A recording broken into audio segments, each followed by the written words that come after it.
At number 6, I have Clemson.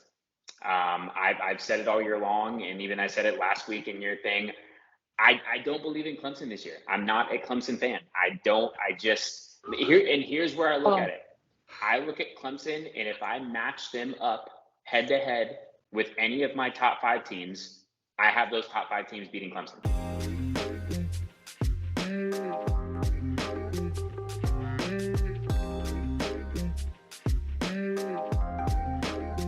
Welcome, everybody, to a huge Cover 2 podcast today. I am Nenad. I am Jared Smith. And through car batteries dying, my computer and equipment not working, we're finally live here on the Cover 2 podcast. Jared had no issues today. I had the most issues you could possibly have. So if I'm a little tense on this podcast, it's because my outside life sucked today trying to get this podcast done, which I really, really wanted to do. Go ahead, Jared. Smith. Yeah, no. Listen. Y'all can believe that BS, that bullshit if you want to. Here's what happened, and I do believe that actually a little bit. But number one, Knicks and Dodgers lost to my adopted Padres. Man. So he's still pissed. He's still edgy about that. His Cardinals lost to the Seahawks on Sunday, which shouldn't have happened at all. They then have to play on Thursday now as well on a short week. Kyler Murray, he's got to get his Call of Duty in as well. So who knows how prepared he's going to be. So it's been a rough couple of days for you. So I understand why you were trying to postpone this podcast, but I'm proud of you for making it on the show, right? You manned up, you did what you had to do. And I needed to get that out there. So yeah, I do believe you, but for those who don't, there are other logical reasons as to why you didn't want to be on the show today. It's okay. Jared, to say that my life has been a little bit insane lately, my head has not been able to wrap around some of the stuff that's happened in the world of sports. There's been a little bit more alcohol drink this week, especially this weekend. It's been crazy. And Jared, it's just going to get crazier this week because Thursday night is the first night of the year and the 26th time ever we have an equinox day. Baseball, hockey, basketball, and the NFL all on. And then you look at Saturday, you have college football added as well for equinox day. So very, very cool stuff coming up on this podcast. We are going to be talking about a little bit about the NFL. The Philadelphia Eagles and Cowboys game was the kind of game of the week besides Bills Chiefs, which we will also talk about. And we're going to talk about the New York teams, New York Giants, New York Jets combined record of 9-3. Can you believe that, Jared Smith? So we'll be talking a little bit about the NFL. The main portion of our podcast today is going to be about college football. We had 3 ginormous games and realistically 3 ginormous outcomes as far as the college football playoff goes. College football was one of the best weekends of football I've ever seen, or specifically a day. And we'll talk all about that. And then Jared Smith, you promoted it last week. You want to contest my top 15, not just with your voice, but with your own top 15. We'll get into that a little bit later on the show. We also have the MLB Playoffs to continue to preview. We have the NLCS starting tonight, this podcast will be going on as that's happening. I am currently watching the Yankees and Cleveland Indians, which we tried to record before. It's now going on live on the podcast. We'll update you on what's going on in that game, but we will predict the Guardians and the Yankees in the ALCS against the Houston Astros, who've been waiting a long time. And then NBA starts tonight. So we'll talk a little NBA. Jared Smith, though, I know you talked a lot of shit on me a second ago about, the Dodgers and Cardinals. How about them Cowboys this Sunday, though? You said no matter what we were talking about the Cowboys to start this podcast, it was not good on Sunday against the Philadelphia Eagles.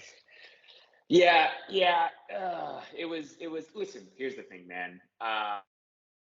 It was rough. Especially that first half. All right, getting down 20 points to nothing or whatever the hell it was. I was like, shit, I might just have to turn this off at halftime and just go watch a movie or something. It wasn't good.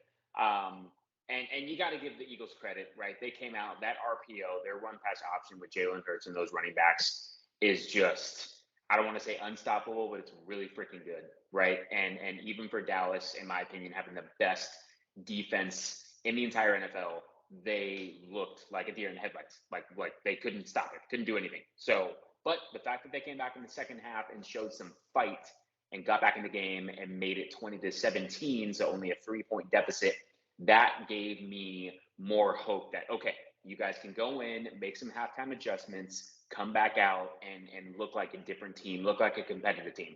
I think in years past, the Cowboys would have gotten their ass whooped. They would have lost like 50-0. So the fact that they were able to come back and show some fight, to me, gives me a little bit of hope.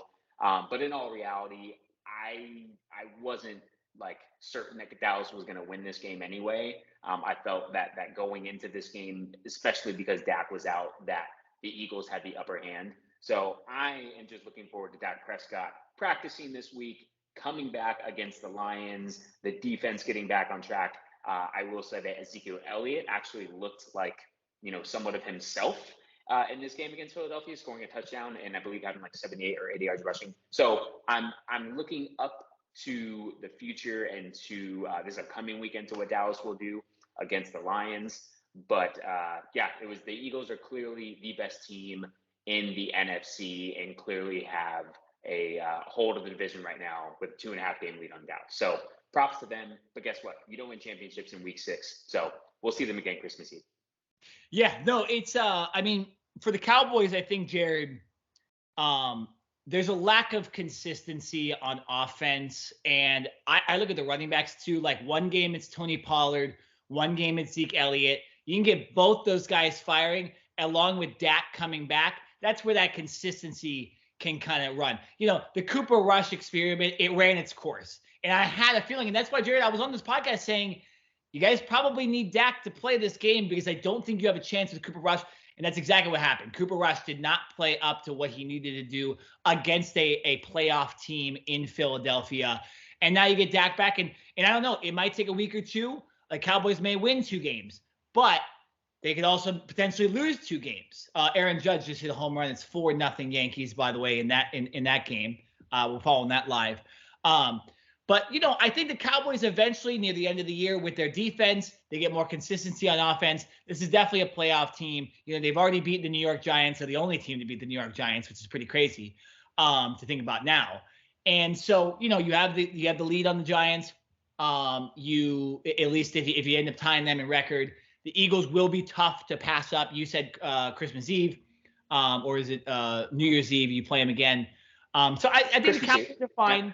Cowboys are fine, and they were meant to lose this game. They were playing with their backup quarterback, and backup quarterbacks don't beat potentially the MVP of this season. It's tough, right? It's a hard task to believe to happen, and clearly Dak Prescott is the Cowboys quarterback moving forward.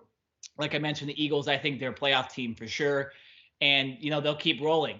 I do think there's some, there's some things they can improve on too. But right now they're running on all cylinders. They're also very, very healthy. So injuries, stuff like that will affect them as well. But that's definitely a playoff team for sure. Well, I'll say a couple things. They did lose Lane Johnson in the second half. They're like all pro right tackle. So even though they are relatively healthy as a whole team, that is a big spot for them because their offensive line is one of the best in the league and he plays a big part. He's almost like a left tackle where they put him out on one-on-one situations, right? Like usually it's your left tackle protecting the quarterback's blind side. And obviously Jalen Hurts is a right-handed quarterback. So he's looking to Lane Johnson, but still that is a big loss going forward, depending on if he's out for an extended period of time. The second thing is Philadelphia in the second half they're basically not a second half team. They have been able to get out to leads and then let their defense shine. But I believe they have so far in 6 games only scored like 30 points in the second half.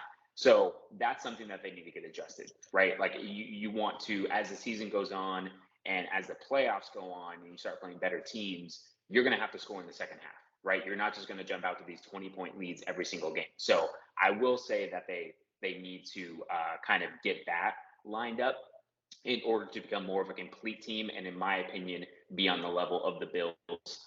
And then the last thing, which I'm kind of blanking on what I was going to say. I forget what it was. It might have been about the Cowboys, but Dallas lost. It's okay. We're coming back. Oh, here's what it was. if you would have told me that when Dak Prescott went down week 1, that Dallas in the next 5 games would go 4-1 with Cooper Rush and only lose to Philadelphia, I would sell a lot of freaking things to take that 4-1 record. So yes, obviously, while I wanted to smash the Eagles, they're the division rival, they're the team that I hate the absolute most in the NFC East.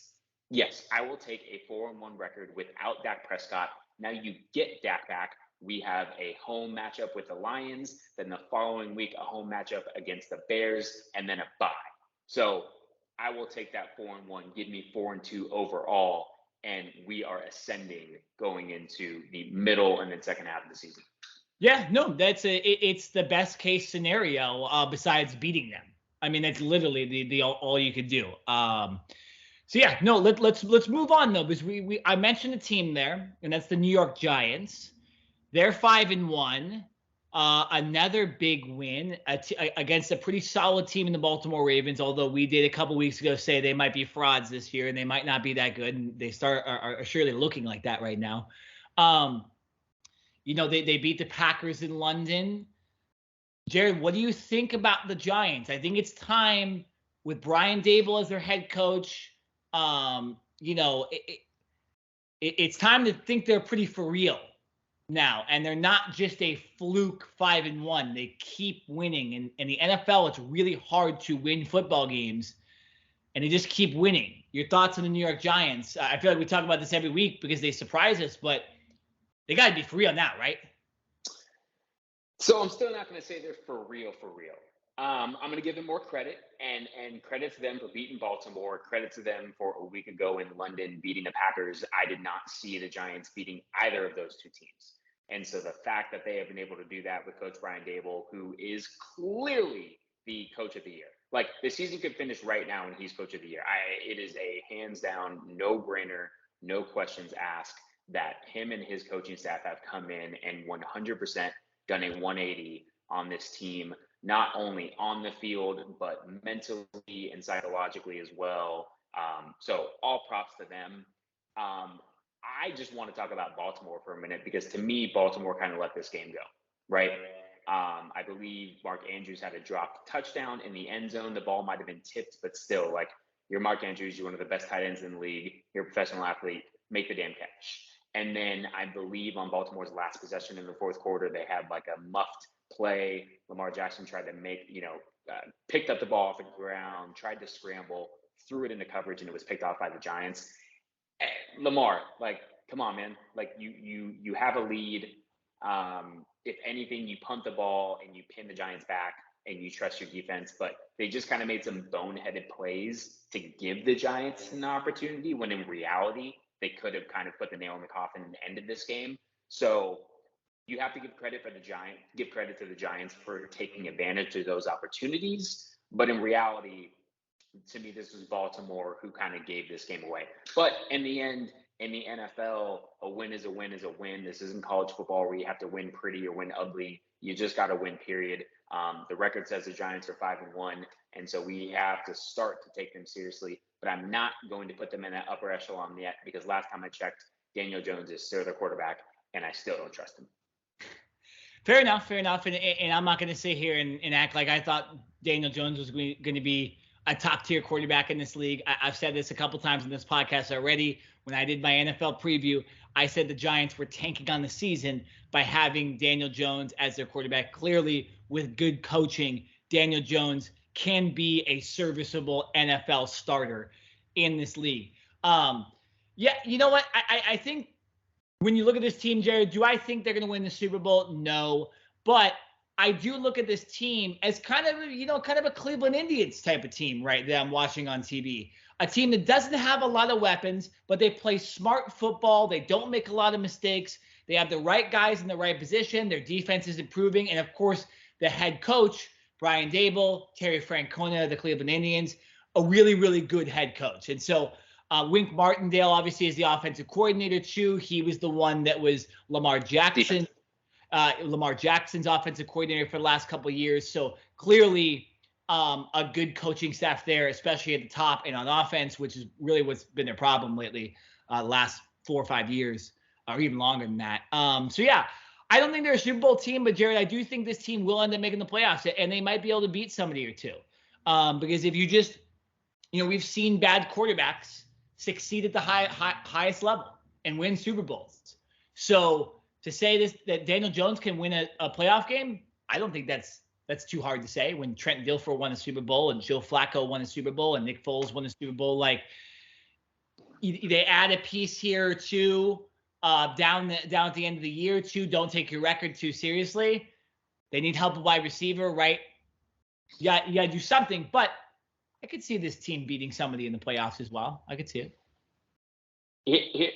I'm not going to say never, but here's where I disagree with you. Those teams that you mentioned, the Ravens and those other teams, they had outstanding and elite defenses. And the Giants defense is nowhere near that category. Now, I think they have some solid pieces in Kayvon Thibodeau, who's finally come back from an injury and showing why he was deserving of a top 5 pick. But I think their secondary is still suspect, and their linebacking core is a little suspect as well. It's really their defensive line that is their strong suit. So if they can get home and get sacks and get pressures, yeah, maybe they can do something. But I think if you're going to be Daniel Jones, and lead your team to the playoffs, it's going to have to be on the shoulders of your defense and your running game. Now, obviously, Saquon Barkley's kind of had a resurgence, which is great, but I don't necessarily trust their defense yet. So I wouldn't put them in that category. But to your point, they're 5-1. And honestly, right now, the way it's looking, you could see 3 potential teams coming from the NFC East, and the Eagles, the Cowboys, and the Giants, potentially making the playoffs, which is rare to see 3 teams from one division go. Yeah, no, and the Giants had not given up more than 23 points in a game this season. Have they given up, less than 10? No, and they haven't given up less than 12. So, but again, it's a serviceable defense. It's a pretty good offense, and that's what I'm saying. You can win a playoff. You get the right matchup, you can win a playoff game. But we'll move on. We'll move on to the other New York team, and that is the New York. Okay, really. Really quick. Ahead. Speaking of New York, did you just see? Okay, so if you I see did. looking down right now, I'm looking at the computer, and the Yankees should have just gotten an out, but literally the left fielder, shortstop, and third baseman all pretty much collided on each other, and they couldn't make the catch, dropped the ball. That was a crazy play. Like, describe that. Did you just see what happened? I did. I was watching clearly, and it's just miscommunication. And it actually comes down to, we saw this the other night with Aaron Hicks not playing a good left field. He should have called everybody off. The shortstop shouldn't be making that play, and the shortstop calls everybody off, and Hicks doesn't care, tries to catch the ball, and they smack knees, and it just looks and like a joke. I think the more important thing is they called the ball fair. It was fair. I don't know exactly. Yeah. So I think Cleveland is on second and third right now. I'm not sure. They're at least on first and second, but it's an opportunity for Cleveland with only 1 out. It's 4-0 right now, but it's only the third inning. And, this is one of those games where you throw out every pitcher possible.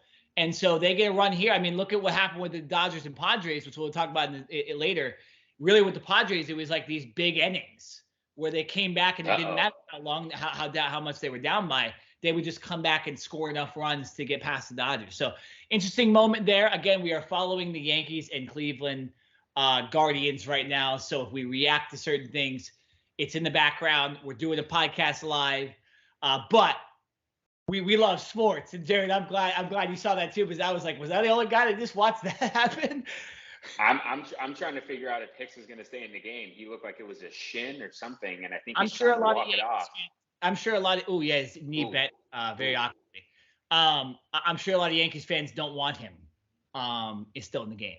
So, maybe they can put Isaiah Kiner-Falefa in, who they heckled outside the stadium last night, because New York fans are the best.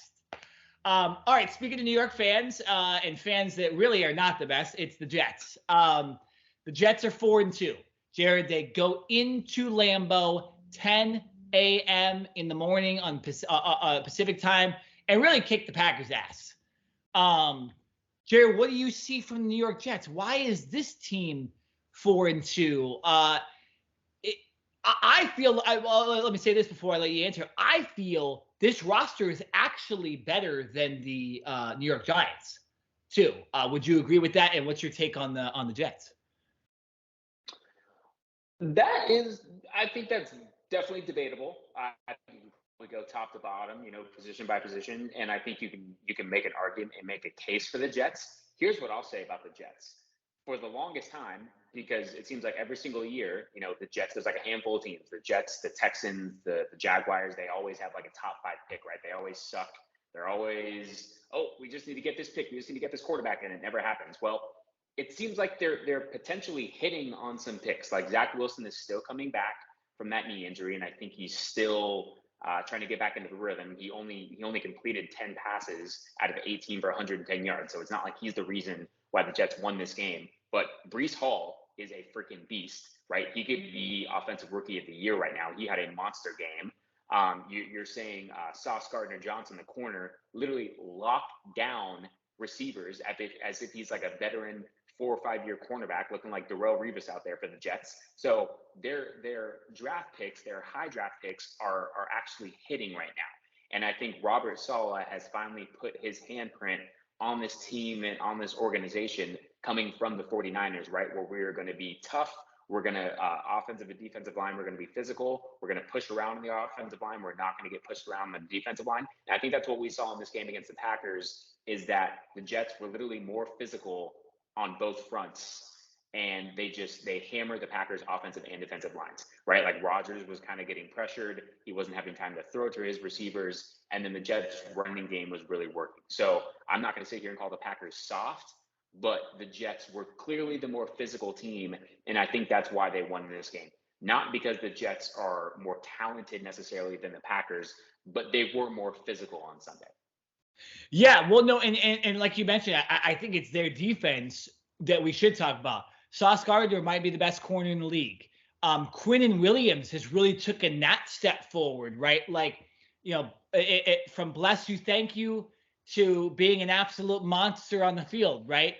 They still have C.J. Mosley. They have LaMarcus Joyner, who's a veteran. Jordan Whitehead.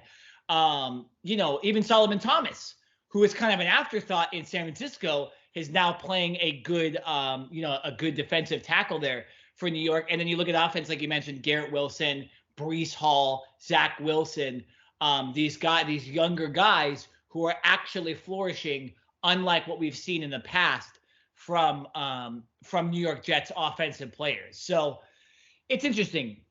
I will say this, though, when you look at the teams they've beaten, when you look at why they're 4-2, they've been blown out by the Ravens and Bengals, who are solid teams, but not great teams, and only scored a combined 21 points in those two games. They're able to beat the Browns, which is a pretty impressive win this year. And then there's the Steelers, who were I think that's the game Kenny Pickett came in on. There's some turmoil there. They beat the Dolphins up with Skylar Thompson at quarterback. And then you go to the Packers, and that's very impressive.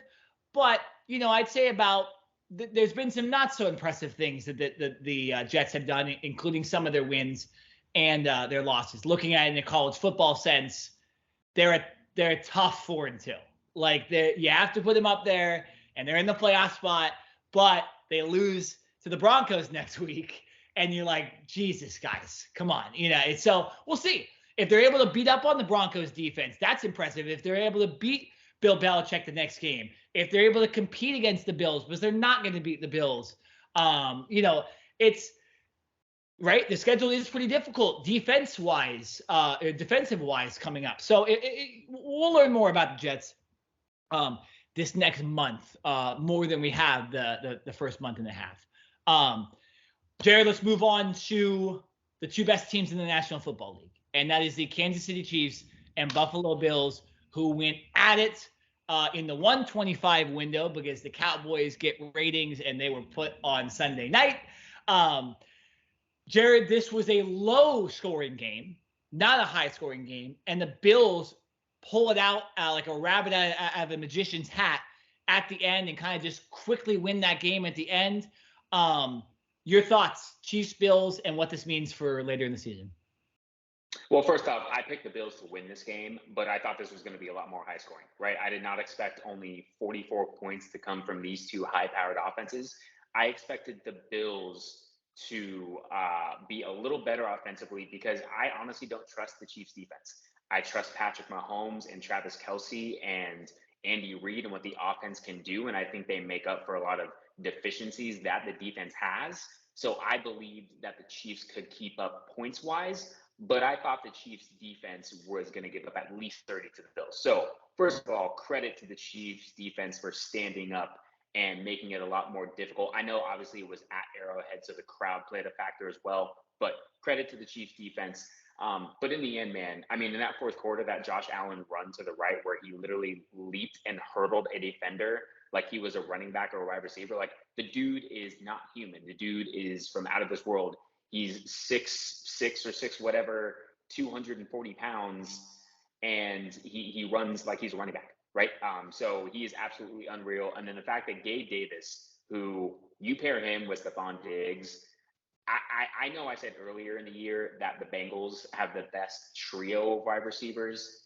The Bills might have the best duo of wide receivers. I think Gabe Davis is the clear and best number 2 receiver in the league right now. Like, the way that he can stretch a defense, it literally seems like every single game he's getting behind the defense and he's making a play. Josh Allen's finding him for a long ball. And I know that Stephon Diggs had some nice catches as well, and I think he had like 150 yards receiving. But, this is what the Bills do, right? They can obviously, a couple weeks ago, they can smash the Steelers and almost put up a mercy game on them and beat them, whatever it was, like 36-0.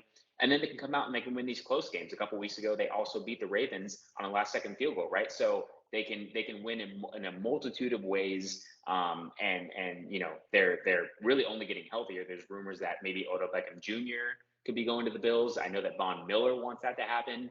I'm not so sure that OBJ would like that cold weather, but still, the Bills right now are clicking on all cylinders. And like I said, the score, I was expecting a higher score, but I expected the Bills to win, and they handled their business. Yeah, well, and let me just give you the context of why this is such a big deal that the Bills won this game. Number one, the Chiefs have looked relatively, kind of unstoppable, especially at the quarterback position, right? And we all know who it is. It's Patrick Mahomes.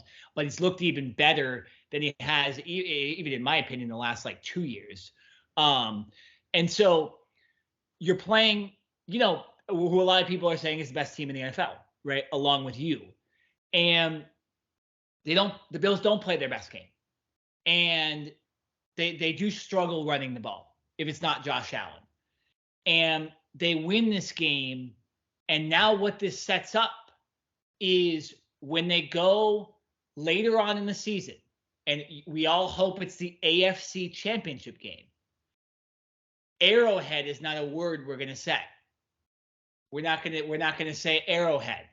Okay? This will be a home game for the Bills, and I'll guarantee it right now, the Bills will be going to the Super Bowl. That's how big this damn win is for them, okay? We already know they're really, really good. They have now 8 or 9 games or however many games are left to figure out their running game and not have it be their 260-pound quarterback, right? But he's essentially been the entire offense as far as the run game goes. And he's also their entire offense passing because he throws the ball. But this is how big this win is. And I really do think that this just put the Bills in the Super Bowl, barring major injury to any of their top players. You know what's crazy is, these teams, it seems like they matched up the last couple of years. Obviously, they had that insane playoff game last year, but even in the regular season, I feel like every game that these two teams have played since Josh Allen and Patrick Mahomes have been in the NFL, it's been in Kansas City. Can the Chiefs travel to Buffalo? If I'm Buffalo, I'm like, hey, regular season, schedule makers, can we get a home game against the Chiefs? Obviously, the playoffs is different. You got to win, and it depends on your record. But literally every single game between these two teams is in Kansas City. So yeah, if I'm Buffalo, I'm like, we finally beat these fuckers, and if we play them again, it's going to be in Buffalo. Kansas City, I know you guys can deal with the cold. I know you can deal with the cold weather, but you're going to now have to deal with our fans and not in Kansas City. So it just seems to me like every single game is in Kansas City. It's just kind of weird. Well, in a couple notes, and I'll use the broadcasters for these notes that we're talking, Jim Nantz and Tony Romo. they actually will play next year because the AFC East is scheduled to play the AFC West, and it actually will be another Chiefs home game next year in the regular season. So they already have determined that. And then also, speaking on the games themselves, if you actually remember, this is what Tony Romo brought up, if you actually remember that playoff game last year, all those points were scored at the very end of the game. It was very, very played similar to what we saw on Sunday, and really we're just without the insanity in the last 2 minutes, right? So these teams, again, they have underrated defenses in some ways. Not necessarily the Bills, but I think the Chiefs. And so, yeah, if they play in the playoffs, I wouldn't be surprised if the score ends up being kind of similar or even less than it was, because these quarterbacks are great, but these defenses step up, and these are championship teams. And I'm just telling you, Jared, like, it is such a big win. And Josh Allen and Patrick Mahomes are so good. I don't think there's like the comparison like we have with basketball, and I think like these two guys are just like kind of equal. Like Josh Allen brings a different element at quarterback than Patrick Mahomes does. Patrick Mahomes brings a different element than Josh Allen does, but they're both unbelievable. And I would just flip a coin. Like, we're really watching history here, and you mentioned every single game is close because these guys don't lose. They don't want to lose, and so it's just, but both quarterbacks also like kind of undervalued coming into college and all that stuff. Like, Pat Mahomes wasn't supposed to be this unreal quarterback. Josh Allen, we know the story of him, like Wyoming, Mahomes went to Texas Tech. Like, it's like, it's not Bryce Young at Alabama. It's not Carson Palmer at USC. It wasn't supposed to be like this. And that's why it's so special. Tom Brady, right? It's very, very similar there. So, yeah, I'll pick me from that game. But I personally think this just put the Bills in the Super Bowl. Are they going to win it? I don't know. It depends on who they play.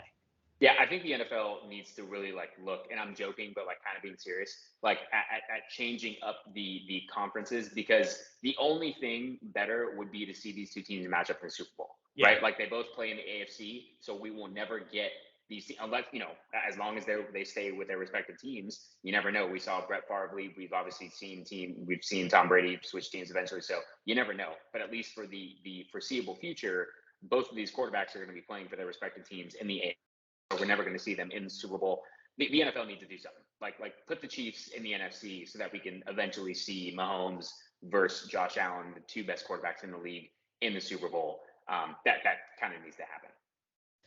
Yeah, no, I agree. But yeah, maybe we take away AFC, NFC. It's an old rule too. It's based on when the AFC was its own league. It would be like, geographically, like, some of these teams literally make no sense as far as where they're panned and where they're placed within divisions and conferences. So that's something that probably should be looked at. But then again, these owners and billionaires probably don't give two shits. Well, they should, because a Chiefs, Patrick Mahomes, and a Josh Allen Bills Super Bowl would probably be the highest ratings ever. Like, I don't think we would ever top those ratings. So you would think, the NFLs that are all about the owners that are all about their bottom line and about their money would want something like that and would look at a realignment. But, what do I know? I'll say this, though. We had Peyton Manning and Tom Brady for a while, though, too, in the same conference. It's just kind of the way it works, right? It's just the way it works, right? Interesting stuff. And it's going to get a lot more interesting because it is now the college football segment of the week.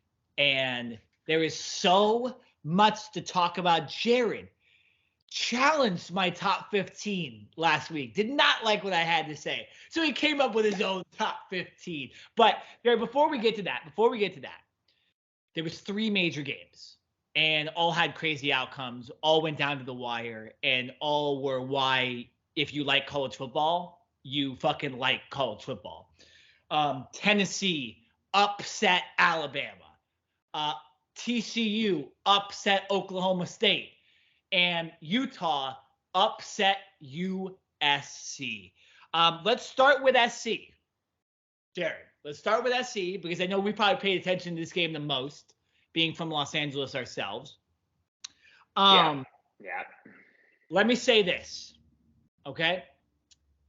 When I look at that game, and if you just watch the highlights, you go, oh, Utah win for 2. They came back on USC. Impressive win. But if you're like me and you watch part of the game live while you're also trying to watch 7 other fucking sports, right? And you go, I have to go back and watch it because I don't understand what happened. USC was up a ton and they lost. And then you go back and you look and Utah gets some very, very favorable calls from the referees in some of the biggest moments of the game. And you go, and they win for 2 to try to win. Not really hating much on USC for losing that game. Obviously, you shouldn't give up 43 points or 42 points, whatever it was. Yeah. But it's college football. The rules are different on defense. You can give up 60 and still win. Ask Alabama. Or ask Tennessee. They gave up 49. Still won. But I don't think this means that much USC lost this game. Now, if you followed my rankings, this was the first real tough opponent USC has played. And to lose to them, I know some idiot schmucks from the South are going to really move them down in their rankings that are biased towards the SEC. But I think you have to look at it fair and square and go, well, USC really should have won this game if the referees didn't kind of mess up a couple drives. Jared Smith, your take on the game before I kind of get in depth more on why that happened and what exactly happened to cause USC to lose this game. Yeah, I can't disagree with you, man. Listen, offensively, USC did exactly what they're supposed to do, putting up 42 points, Caleb Williams, 381 yards, 5 touchdowns, and, you know, all the rest, they rushed for 175 yards. Like, offensively, they did exactly what they were supposed to do. And then I looked defensively, and I get it that there were penalties and there was roughing the call passers that were as egregious and as bad as the Tom Brady call last Sunday or 2 Sundays ago. But then I look at Cam Rising for Utah, and he passes for 115 yards. And this is where I turn to USC and I go, that is unacceptable. Yeah. Like, I don't, like, I understand that Lincoln Riley is an offensive guy, and even at Oklahoma, he always didn't have the best defenses. But this is USC, man. Like, you had better talent than giving up 415 yards through the air, right? With the penalties and with all the other crap going on. So I'm looking at USC's defense, looking at their coordinator, looking at their players top to bottom and saying, this game is on you guys. Like, yeah, we can say it's on the referees and we can say that they should have won, but you also shouldn't have given up 43 points to Utah, albeit a ranked team, albeit a very tough team. And they always play the Pac-12 very tough, right? They even played Florida very tough at the beginning of the year and probably could have won that game as well. But when I look at it, I'm looking at USC's defense and saying, y'all got to fix this, because this offense is college football playoff worthy. It's the defense that is holding you guys back, right? It is the reason why you're not a top 5 team and undefeated right now. So that's where I focus on, is that the offense is going to do their thing. They're going to score points. But like I said, they should not be giving up 43 points to Utah or any other damn team in college football, you know, unless it's a Georgia or an Alabama. So that's where I go. Yeah, and that's a good point, Jared. I do want to get back to, though, like, I don't want to like blame the refs completely for the game, but one of the reasons Cam Rising was able to do that is because he was helped out. Specifically, the 2 penalties in this game that really cost USC were 2 roughing the passer penalties that just simply weren't roughing the passer. And one of them led to a touchdown. One of them was a drive that was dead in the water. USC was already up 14-0, and they just simply gave the ball back to Utah for no reason. And Utah was able to capitalize, I believe, and score on the very next play. And then also, if you look at that moment, right, if Utah goes down 21-0, which is what would have happened because USC scored a touchdown like 1 or 2 plays after on their next drive, Utah, who's a run-first offense, doesn't get to run. They don't get to run. So that moment changed the game, I think, even bigger than the moment later that led to a game-time touchdown. Another roughing the passer. It was a little bit more brutal of a hit, but still not roughing the passer. So I think you do have to look at that, and that's maybe the reason why Utah went for 2, because they felt like they'd kind of been helped out in the game. But, you know, you're right. USC's offense is, they're right there. Top 5 in the nation. When you look at Caleb Williams, my goodness, man, that guy is so impressive. So impressive. He throws balls off balance like 40 yards down the field, and you're like, I wouldn't even be able to throw that normally the way he threw that, right? So their offense is there. I always said their rush defense was going to be the thing that hampered them. It seems it kind of is all around. They have good pieces here and there. They did have a key injury on defense as well. I'm forgetting the dude's name. It's number 18. He actually hobbled out on the field at one point to rally on his teammates. And then USC also did lose Jordan Addison in the fourth quarter too, their number 1 offensive option. So again, lots of factors. You have to look at the full scope. That's why I'm saying, Jared, they lose, but if they go 11-1, they beat UCLA, I think they absolutely still have a chance.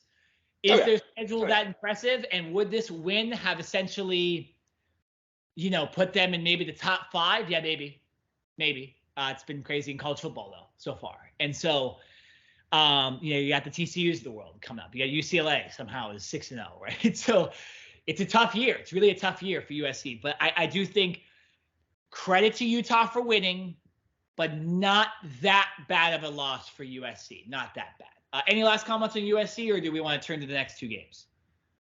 No, listen, USC is my team, and they lost, and I'm tired of talking about it, so let's go. Okay, let's move to TCU and Oklahoma State. Jared, I know you probably didn't pay attention to this game as much, but TCU has now gone this run this year where they go into Kansas, this real first big game since 2007. They come back. They have this back and forth game. Max Duggan, who's their quarterback, is playing like a Heisman candidate. And then they do the exact same thing against a clearly better Oklahoma State team who's led by another Heisman candidate in Spencer Sanders, and they win in double overtime. It's really impressive what TCU is doing.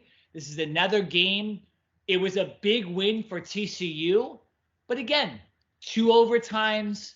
The rules are different, obviously, in OT. You don't kick the ball off. You start at 25. It's different football, and they end up winning the ballgame. Do I think that TCU has a chance to be in the college football playoff? Yeah, if they go undefeated, they will. But do I think that their wins are as impressive as I think a lot of other people are saying? Not necessarily. And they did lose, or they did win the game against Kansas when Kansas' starting quarterback left in, I believe, the second or third quarter, right? And they have 4 pretty easy wins before that. And Oklahoma State, they're a good team. I don't know if they're a great college football playoff team type. So a little bit more hearsay for Oklahoma State. It's a brutal loss because you needed these kind of wins because your division isn't that great, right? But yeah, it just for TCU, for me, they keep impressing me, but I don't know. Dude, I don't know if this team can withstand it the rest of the year and really end up having a legitimate shot at the college football playoff. They are ranked in the AP poll above UCLA, but they still have Kansas State to play. They're still at Texas. They still have tough matchups at West Virginia and against Texas Tech, at Baylor, Iowa State. So they've really played the easier part of their schedule. It will be really interesting to see going forward what they can do for sure. Well, here's what's impressive to me when I'm looking at the box score right now. TCU, they rushed for 224 yards, right? Now, I get it. It's college and things are a little more spread out and a little more easier as compared to like the NFL. But you rush for like 130, 140 yards. That's a pretty solid game. They rushed for 224 yards on the ground. Like, if I'm Oklahoma State, I'm saying, damn, like y'all got just pummeled on the ground, right? So that's another thing. And then when I look at the box score as well, after 3 quarters, Nick, this score was 30 to like 16, 30 to 15, 30 to 16, something like that.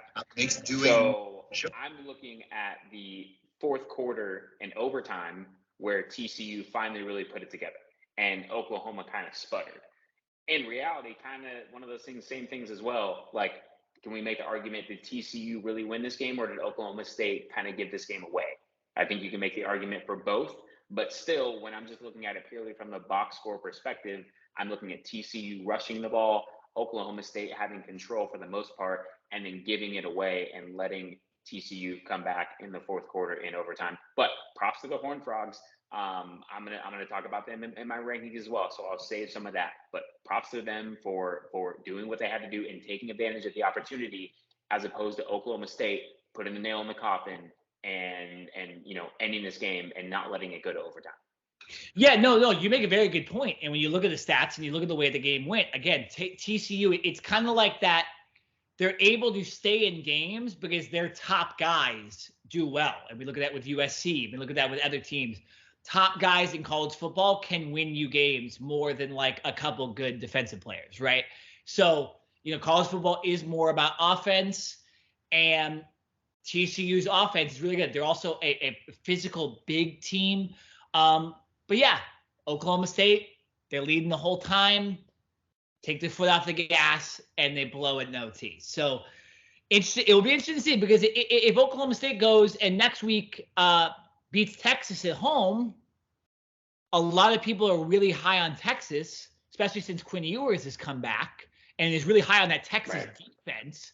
If they're able to go in there and put a good amount of points on them, then you got to look at it and be like, well, maybe it was kind of a fluke. And maybe Oklahoma State ends up being 11-1, and we're talking about them potentially being in the college football playoff. But Oklahoma State's schedule is a lot easier than TCU's going back. So it'll be very interesting to see how that shakes up, and how we have, maybe we have a rematch, right, Jared? Maybe we have one of those old school rematches I always talk about on this podcast, where you have a team that lost, and then they beat that team in the championship game, in the conference championship game, and then essentially it's kind of like, well, they're kind of undefeated because they beat everybody they played this year.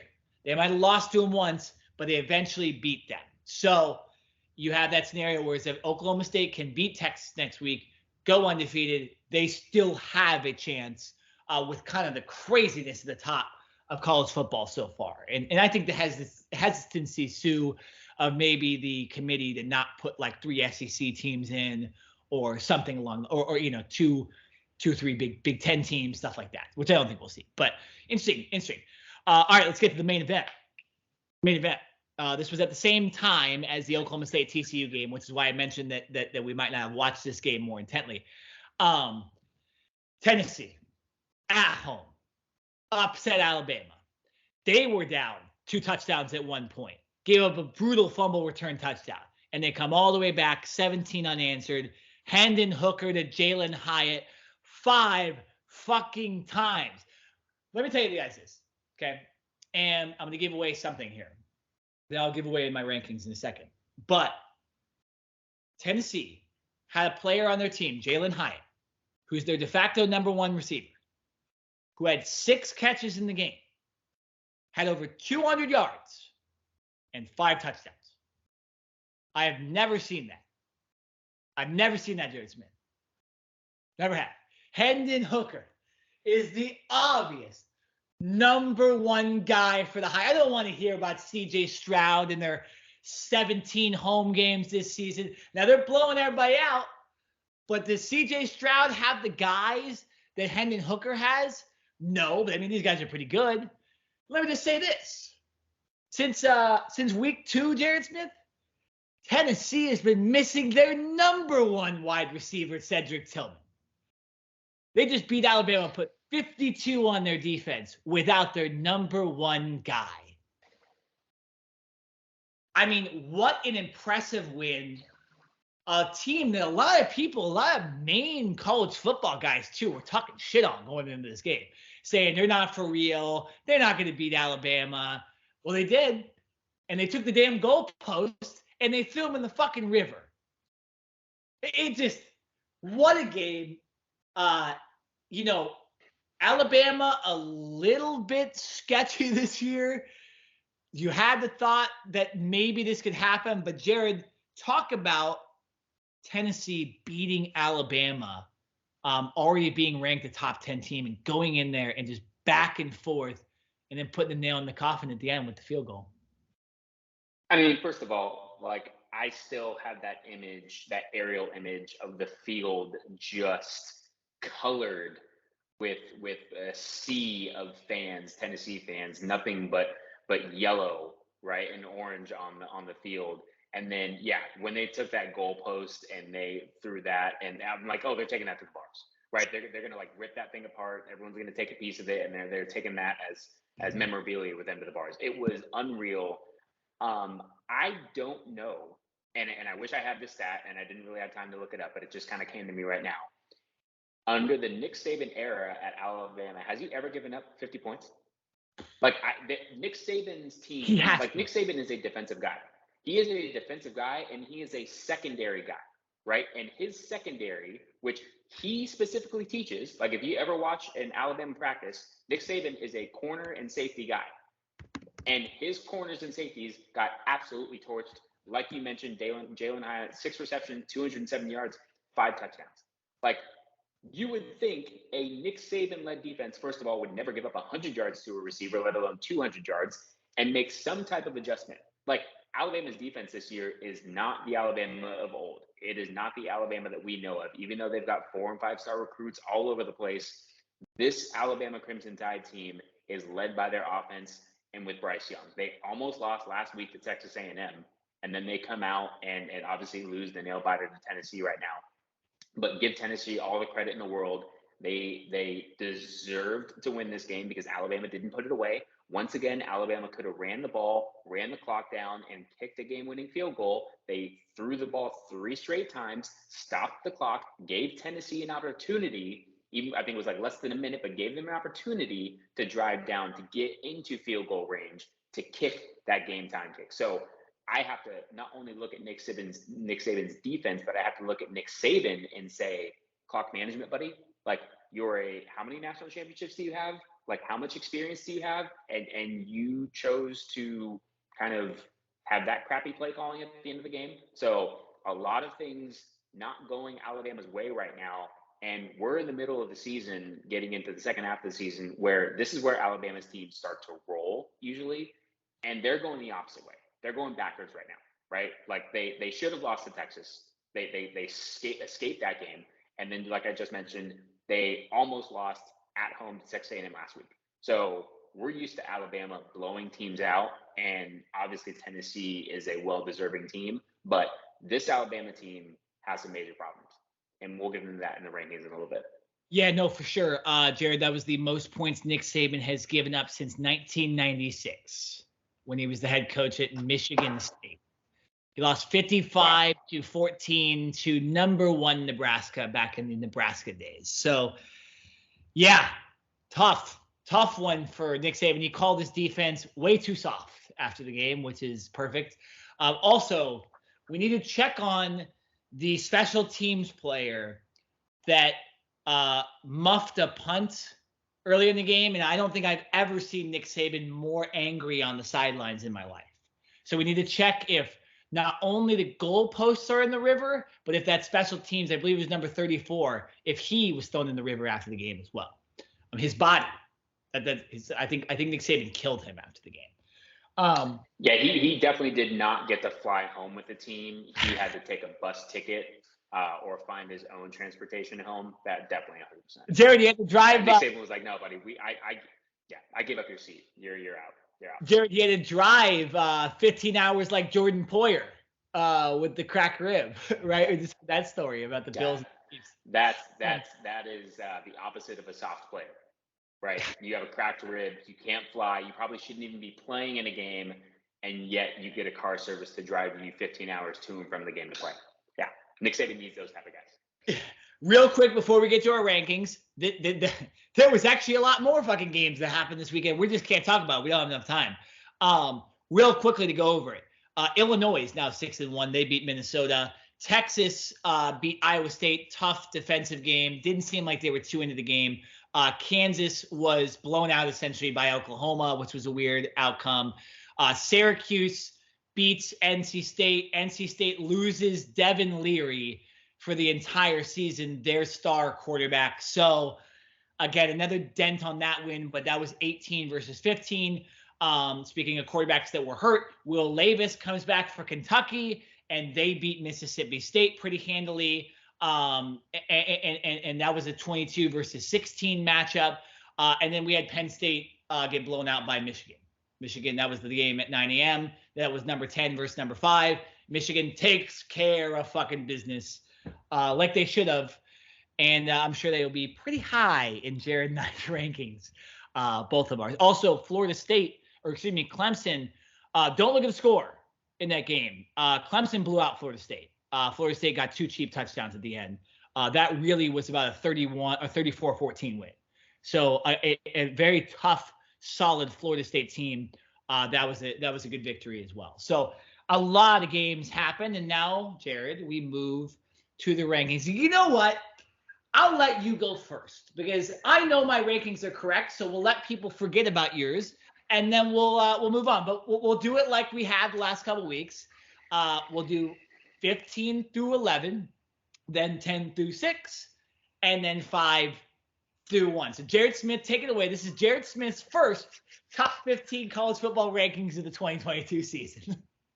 Well, thank you for giving me the honors. I know this is your segment and your time, and usually I sit back, but it's time for the real top 15. After last week, I couldn't sit here and listen to Nick's bullshit anymore. I couldn't sit here and listen to the crap that he was spewing out. So I have to come on and give you guys a real top 15 and keep this podcast true and legitimate. So we're going to start at number 15. And really, I think it was 15 through 11 that was probably the toughest for me. But number 15, I've got the Utah Utes. Okay. I have the one and only team that has 2 losses. And obviously, we talked about it and discussed it. They beat USC. The referees helped them. They went for 2 at the very end of the game, when in reality, they probably should have lost, and they probably should have 3 losses. But guess what? They took advantage of the opportunities. They went for 2. They made it. So they sneak into my top 15. That USC win is their good win.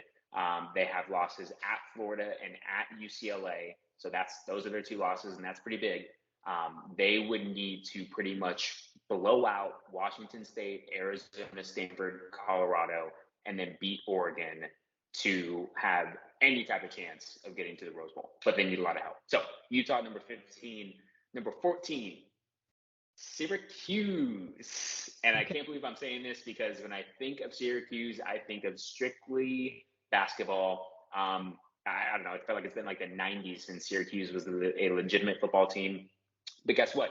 They beat Purdue, who's currently first in the Big Ten West. They beat NC State. Their biggest game of the year is coming up at Clemson this week. Yeah. So if they go in and at least keep that game competitive, then who knows? Maybe Syracuse stays in the top 15. I'm not picking them to win that game, but so far 6-0, Syracuse, you deserve the right to be in the top 15. You're at number 14. Number 13, Wake Forest, sitting at 5-1.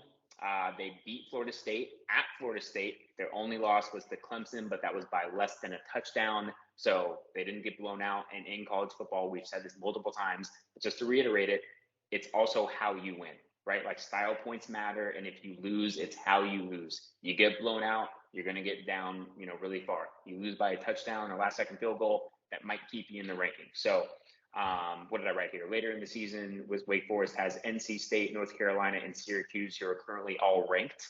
So their next couple games coming up will really tell if Wake Forest is legitimate or not. I got them at 13. Number 12, we're going to the Pac-12. Oregon.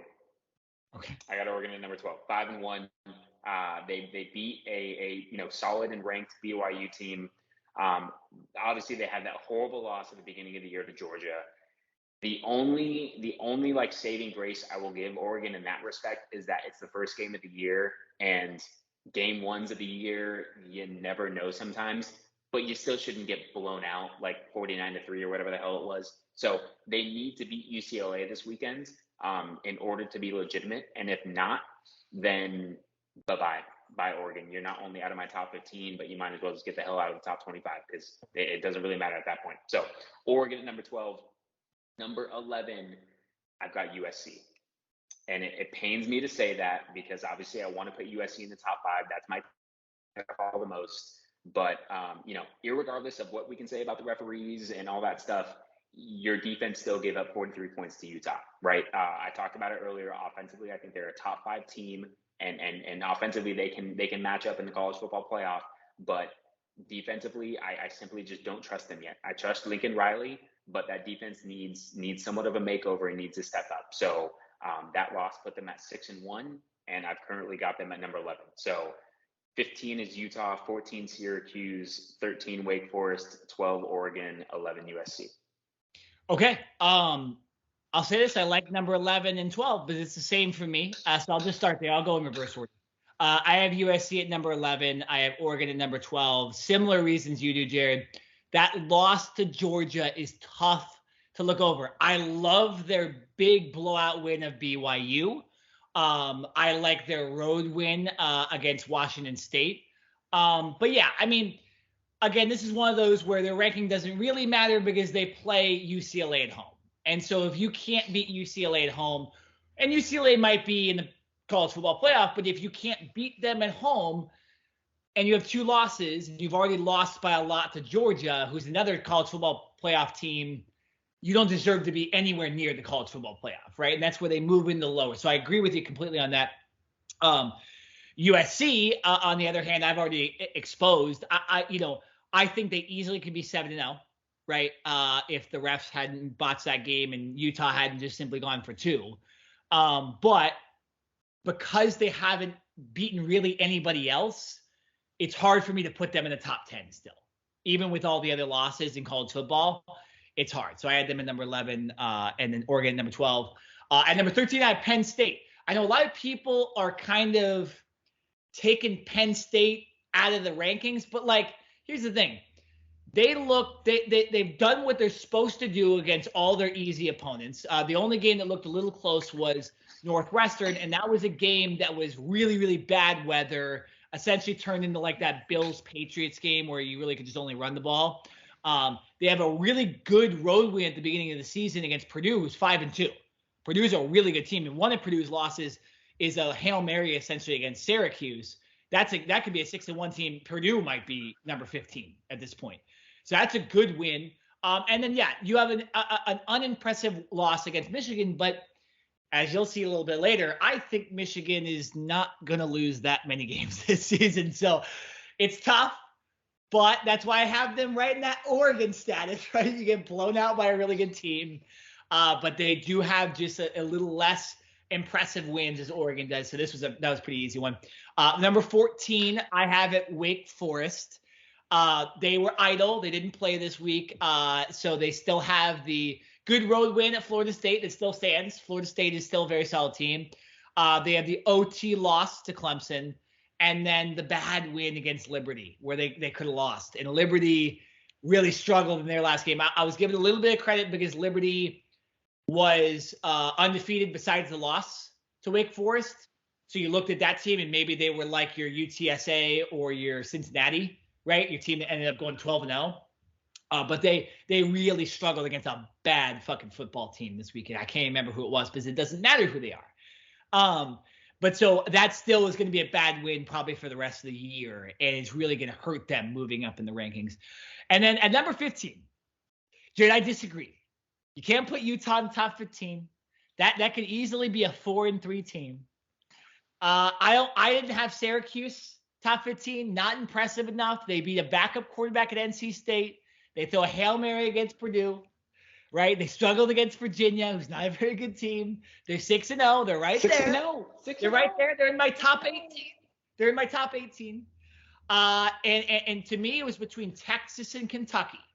And the reason I have Texas at number 15 is because of the way their season's gone. And they have 3 very solid wins against Oklahoma, Iowa State, and West Virginia, who have proven to be good teams. The blowout of Oklahoma, who then goes and beats Kansas, looks a lot more impressive now, 49-0 to be specific. Got to give them credit for that. And then obviously the loss to Alabama, which with Quinn Ewers was a win. I mean, simple as that in my opinion. And I don't judge these rankings off if you should have won.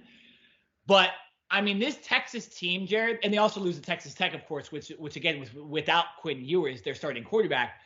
This team could be 7-0, realistically. And so I kind of see them more as like a one-loss team. And the reason they're so far down the rankings is just simply they have 2 losses. And they didn't impressively beat Iowa State. Iowa State has played really, really tough with everybody this year. It's a very, very good football team, but just not like you should be able to blow those teams out like Michigan did to Penn State. And so I can't put Texas too far up there. And the reason they're ahead of Kentucky, their second loss of the season was against South Carolina because their NFL quarterback Will Levis was out, and they really didn't have a backup. So, and they're, when I look at their wins, their win wasn't as impressive against Mississippi State as, Texas's season is gone. Mississippi State might be a top 25 team. They might not be. And then, Florida's struggled a bit. And they kind of got blown out by, I don't think, a very good LSU team this weekend. And barring, their quarterback going off, Florida, they look pretty average this year. And I believe have like the second most losses in the SEC behind Vanderbilt right now. So consistently, yeah. So like in the last 2 years. So I don't think that win against that road win again at Florida is as impressive, and that's why I also bumped Utah down because I just don't. That loss against Florida looks a lot worse. So I have Texas at number 15, Wake Forest 14, Penn State 13, Oregon 12, USC number 11. All right, let's move in the top 10. Jared, I'll go first with my top 10. Let me just move up my page here. Number 10, I got Oklahoma State. They lose to TCU. I don't have them falling that far down. Road win against Baylor. Texas Tech, solid win after they beat Texas. And then, an double overtime loss to TCU. Not going to move that far down. They did blow the game, but still a very, very talented team. And like I said, they have their schedule. They can move up. They can still get there potentially, like I talked about. Number 9, the Alabama Crimson Tide. Sorry, Bama. You're moving all the way down. Number 8, I have Ole Miss. Number 7, UCLA. And number 6, TCU. Ole Miss, that win against Kentucky does look impressive because, again, like Will Levis, that Kentucky team realistically is a 6-1 team and is that close to the top 15 even with 2 losses. So that's a really, really good win.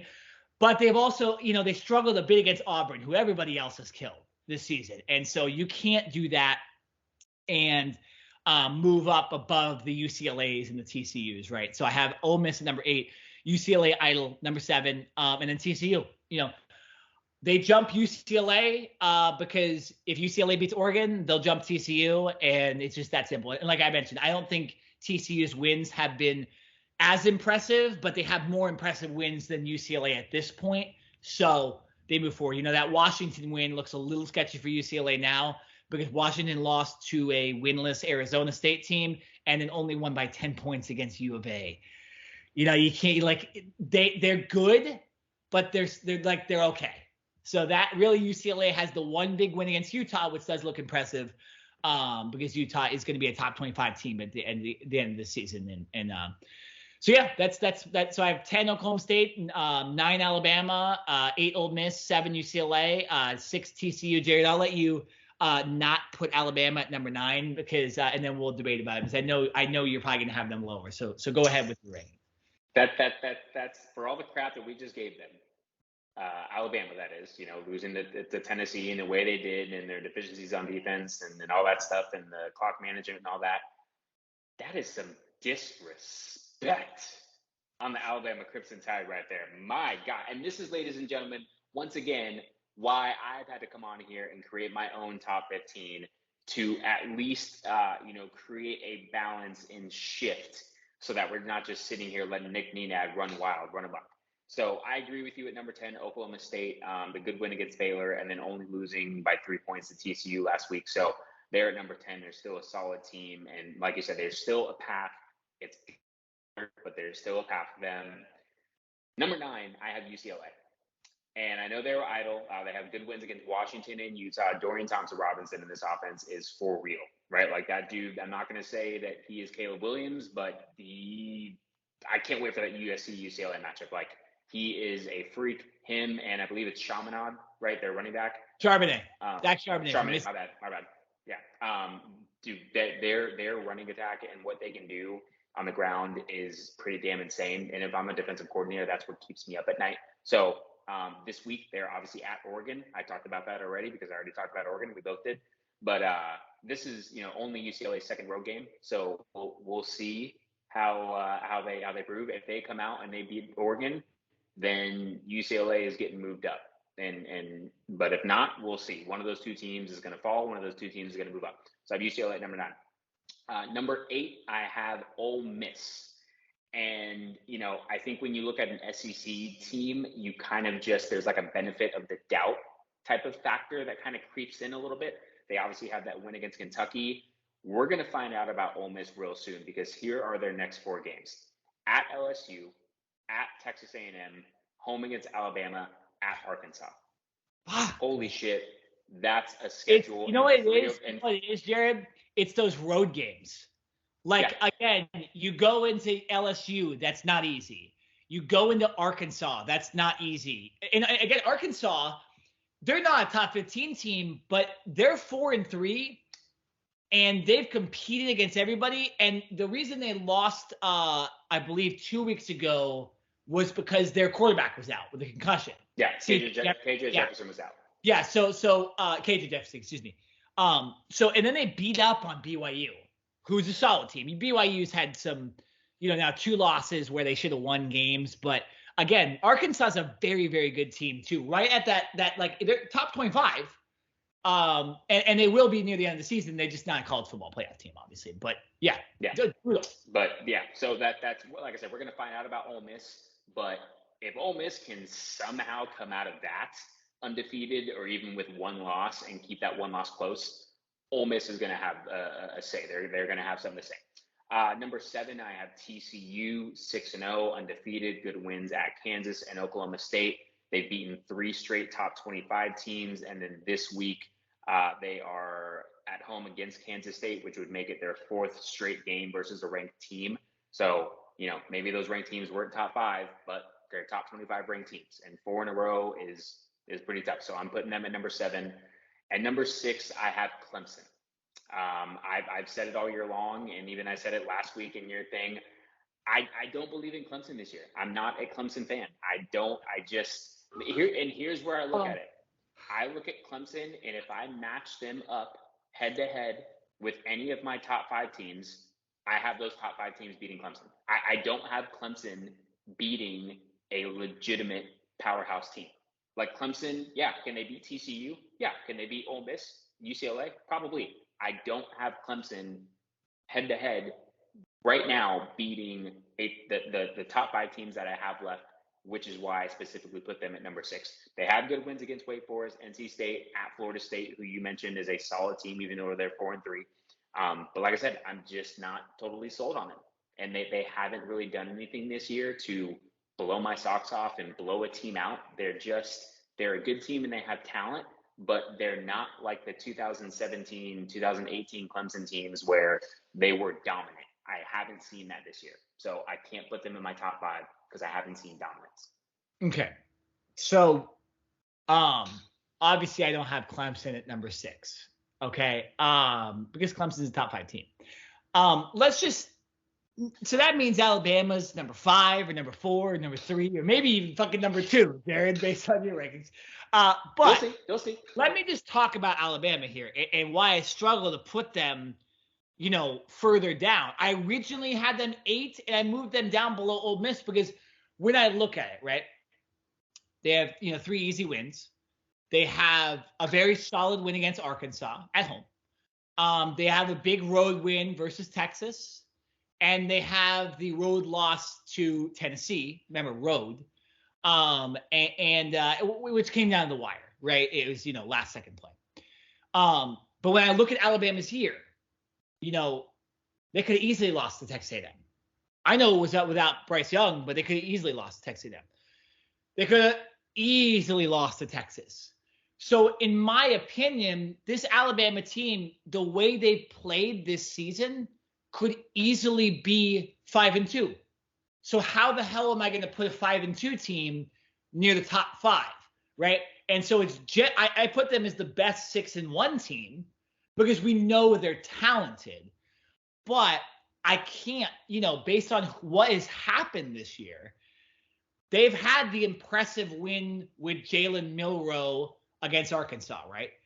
Jalen Milroe then goes and beats Texas A&M, but really it's bad play calling at the end. Texas A&M should have won that game. And I think we all agree if Quinn Ewers would have played against Alabama that whole game, Texas wins. And so this is their second loss of the season, losing at Tennessee. So, for me, it's impossible to put them in the top 5 like you just did, because I think they're realistically, it could easily be a 2-loss team. I know they're not, but that's the way that season is gone. So that's what my take is on Alabama. Jared, do you have a rebuttal to that? I don't have a lot. Like, I even put in my arguments like deficiencies about them. Like, not a typical Nick Saban defense. They've had 3 games with 10 plus penalties, right? I think they had 15 penalties against Tennessee. I hear what you're saying. My argument to that isn't really about Alabama. It's about Clemson. And I think head to head, Alabama would beat Clemson. I don't see, Clemson doesn't have that dog in them this year. I don't know if it's Brent Venables being gone. I'm not sure what it is. To me, they don't seem like a team that can go up against a top 5 team in a college football scenario and win. Can they be competitive? Yeah, but I don't see them as being one of those elite teams this year. And so, yes, even though technically they're 7-0 and Alabama does have that 1 loss, and I somewhat agree with you that if Quinn Ewers played and did not get injured in that Texas game, that Texas probably does win. They find a way to win. But guess what? They didn't at the end of the day. And Alabama's only loss is technically still to Tennessee. So, you know what? If you really want to, I'll flip-flop them, and I could put Alabama 6 and Clemson 5, because I hear you, and that, like, I would be willing to make a case for that, but I'm not putting Alabama any lower than 6. And like I said, to me, I have them at 5. You want to switch them and put Clemson 5, Alabama 6, okay, but I'm not putting Alabama any lower than that. That's fair. No, I get your argument. You're doing an eye test for Clemson, and for my argument, I'll go over Clemson, when I get to my ranking, because they're not number 5. I have them higher. But for me, I think a lot of people are not seeing that the way Clemson plays is why their scores look like they are. Again, I explained. They win 34-28 against Florida State. Okay, well, they were up 34-14 with like 4 minutes to go. So, they really beat them up. They blow out Boston College. They blow out Louisiana Tech. They blow out Furman. They blow out Georgia Tech. They don't score a ton, but they blow them out, right? And then when you look at Wake Forest and NC State, Wake Forest, full team, go into OT. You talk about that dog in them. They're able to win in OT, right? And then NC State, again, this was NC State full strength with Devin Leary. So that win the entire year, NC State could lose every single game the rest of the season, and that win that day is still an impressive win, because NC State can't lose the rest of the season. Okay, that would be bad. But if NC State only loses to premier opponents because they don't have a quarterback, I'm not punishing Clemson for that. Clemson won when NC State was number 10.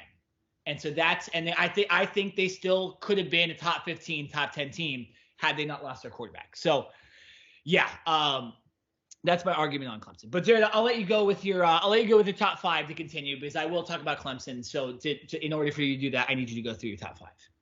Yeah, let's go 5 through 1. I have Alabama at number 5, and I probably gave away that secret a minute ago, but they're sitting there at number 5. Don't really need to talk about them again, because we've talked about them ad nauseum, but they are at number 5 for all the reasons that we have just gone over.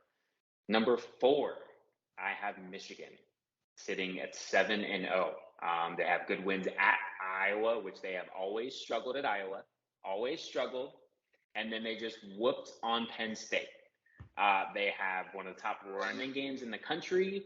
Here's a question for you, Nick Nenad, and you can answer it now, or you can let me finish and you can answer it after. I'm gonna answer all your questions when you finish, because I have a lot of questions. Can you trust Harbaugh? My answer is hell no. And if it comes down to, a big time game, which another projection by me, but Michigan has looked very good so far. They have also had 5 home games, right? And now they have a couple more home games coming up. Harbaugh, what has he shown us in his tenure at Michigan that would make you believe that he can get this team over the hump? He's gotten this team to the college football playoff before. I have them currently in the college football playoff, right? So I'm not like, I don't feel like I'm disrespecting them. But to me, that is one of the biggest factors is coaching, and specifically Harbaugh, because in the past, he has not had his teams ready, and they have gotten the brakes beaten off of them in the college football playoff or in big time games. So who knows? Maybe this year's different, but I still need to see more. But right now, they're in my top 4. So to me, that is giving them credit where credit is due. Number 3, I have Ohio State. 6-0. They maybe don't have the wins of at Iowa or at home against Penn State like Michigan does. But I think Ohio State is the more talented team. I think they have the better quarterback, the Heisman quarterback, and a better talented roster. The thing with Ohio State, the argument against them, right, where I'm going to argue with myself here, is that Notre Dame win doesn't look as good anymore because obviously Notre Dame is dog shit. So that would have been Ohio State's best win if Notre Dame would have been a relevant team this year, but they're not. So, Ohio State is really waiting for Michigan at the end of the year. That's pretty much what it comes down to, right? They just whooped on Michigan State.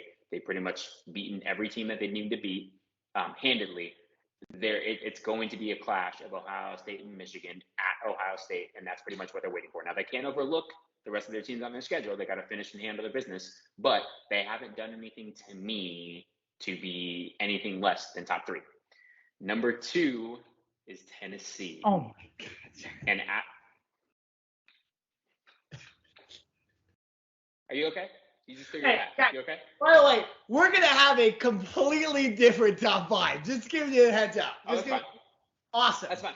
Like I said, this is why I had to come on here and do this. And I'm going to give it to you why Tennessee is number 2. They obviously just beat Alabama in one of the craziest college football games we've ever seen, the goalpost being thrown out into water and everything. Tennessee has good wins at Pittsburgh, at home against Florida, at LSU, and Alabama. All 4 were ranked, and 3 of those 4 are in the SEC. One of the toughest schedules so far in the entire nation. They are 6-0. Their quarterback is legit. He's a Heisman candidate.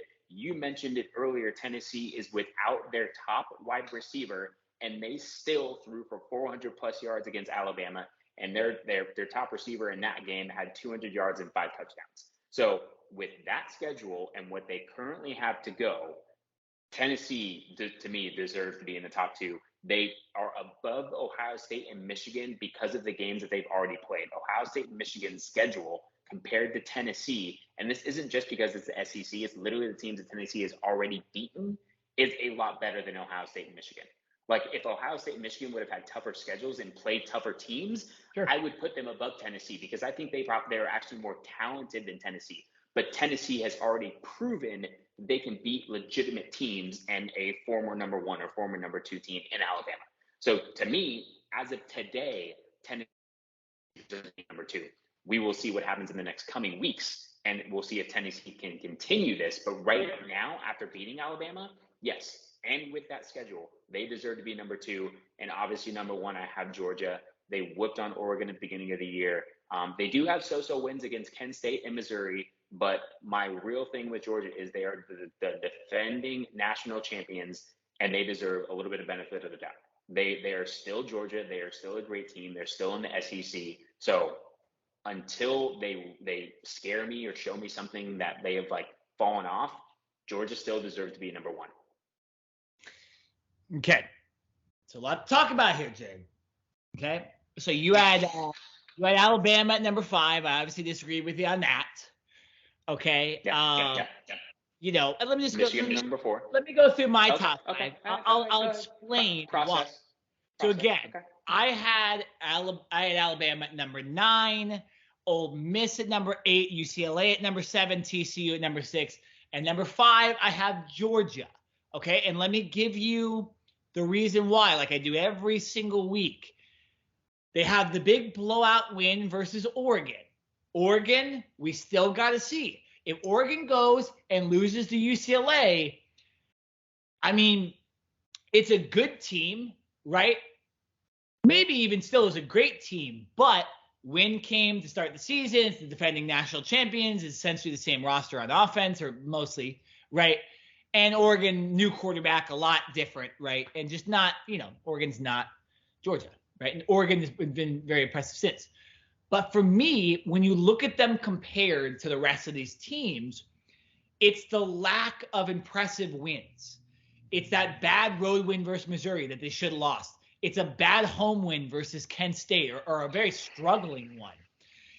But they did impress me with their win against Vanderbilt, dominating. And that Oregon win is impressive. And Missouri isn't that bad when you actually look at their schedule. So, yeah, I kept them in the top 5. I didn't move TCU and UCLA ahead of them, right? Which wouldn't have been fair because I didn't have UCLA above them last week. But I could have easily put TCU at number 5 because TCU has beaten Oklahoma State and they've beaten Kansas on the road. And they have 4 easy wins and they've blown the fuck out of all those guys, right? But I have Georgia at number 5. Ohio State, they have to be behind Michigan for me because Ohio State, their win against Notre Dame is definitely not as impressive. Notre Dame couldn't even beat Stanford this weekend. And, Michigan State isn't that great of a team either, right? They're an okay team. And they have blown out everybody, which is nice. I like that. But so is Michigan. But Michigan's number 2. Clemson's number 3.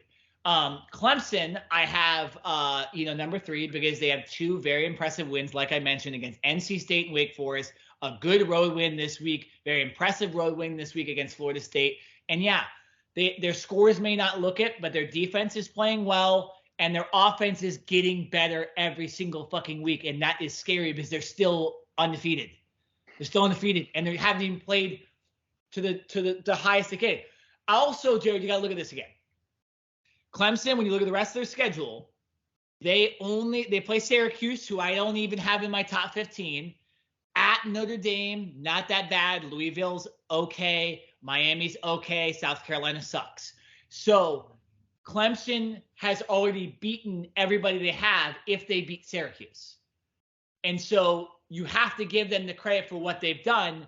You can't just rank them at number 7 because you're waiting for that big win. They already have their big wins. And Ohio State and Michigan don't have that yet. Michigan. I have them at number 6. No, I know, but so, they might play Wake Forest again, or they might play Florida State again. If they're able to beat them again, if they go undefeated, there's no way, in my opinion, you could put Ohio State or Michigan ahead of them with the one loss. With Michigan and Ohio, you know what I'm saying? Like, you have to give them credit for what they've done. And that's what scares me when people like you don't put them in the top 5. But it's like you have to give them a chance to make the college football playoff. They're doing what they're supposed to do, right? So I have them at number 3. You have to give them a chance unless the top 4 teams in front of you don't give them that chance. Okay, but here's the thing. So I got Michigan at number 2. Michigan's got the 3 easy wins, who they fucked up, right? They have 2 okay road wins against Iowa and Indiana, and we'll see how Ohio State performs against Iowa, right? Impressive wins. A very, very good win against Maryland. Maryland's 5-2. 5-2. They're a 2-point conversion away from being 6-1. That's a very good football team. It's an impressive win for Michigan. And then, of course, they blow out Penn State, who was a top 10 team coming into that game in most people's rankings. They're a top 25 team for sure, and they blew them out of the water. Okay? So to put Michigan behind Ohio State seems ridiculous to me. And to put them behind Clemson, too, because I think we can agree Michigan probably is a better team than Clemson. I think they're closer than you think, but with that big win against a top 10 team, you gotta give them credit. And just overall, all their wins this season have been pretty impressive. And then number 1, Tennessee, Jerry. Okay, you gotta give this team credit. All right, 6-0.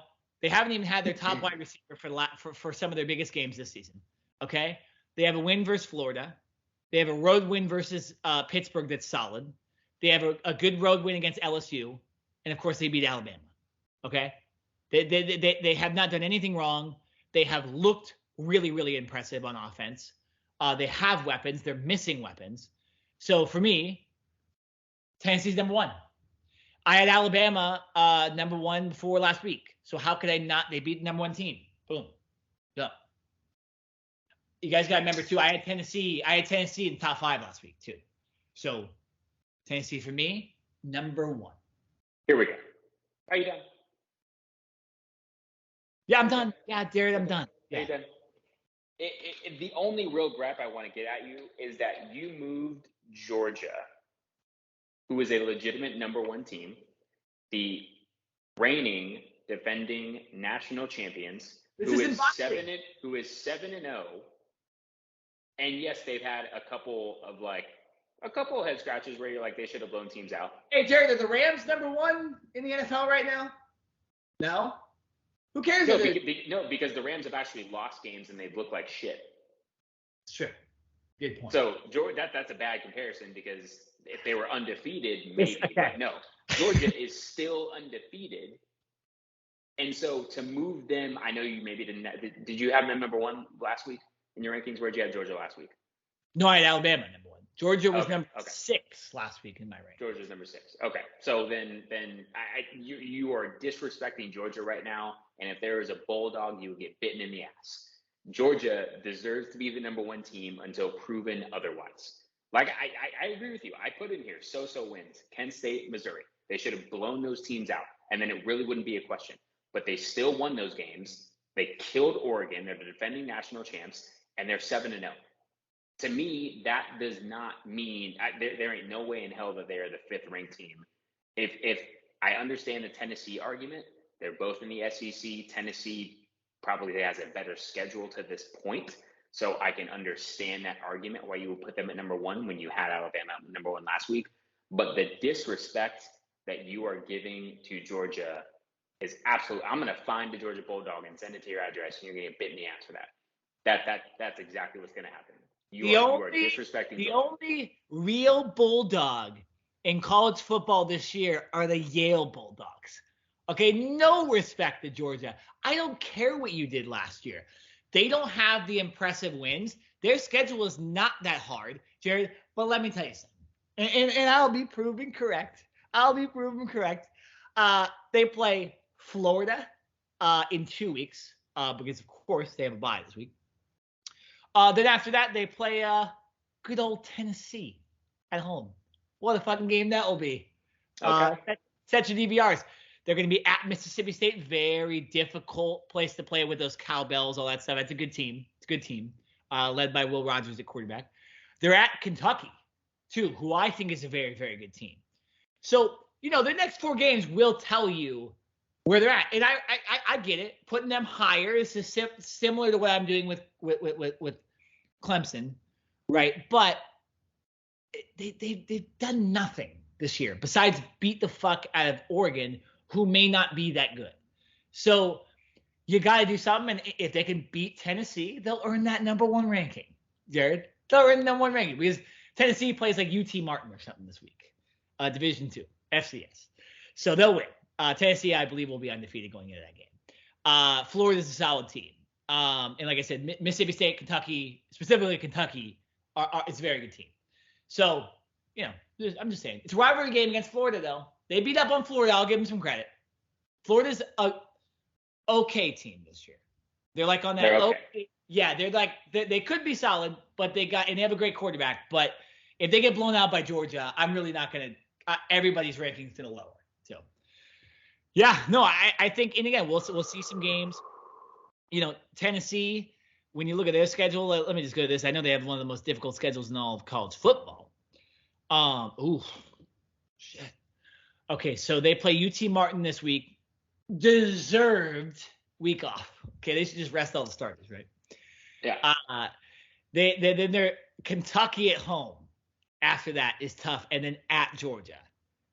So if they're able to beat Kentucky, Jared, who I think is a very, very solid team, that going in there undefeated, oh shit, that's probably a bigger game than Alabama, realistically. Because I think Alabama could be a 2-loss team. That's why I disrespect them too. So, I'll say this right now. Jared. I'll say this right now. Georgia and Alabama are both not making the college football playoff this year. They're both not making it.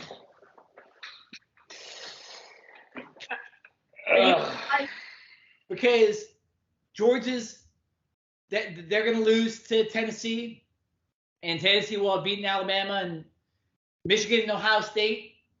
Tougher schedules. I think you can see both those teams getting in. I think UCLA or USC is going to be a one-loss team in there that has an impressive schedule too. Just saying. UCLA goes up. There's no way Georgia's getting in. You know what? They beat USC twice. If USC goes in there and beats UCLA twice, I mean, they're in too. That's more impressive than what Georgia's doing.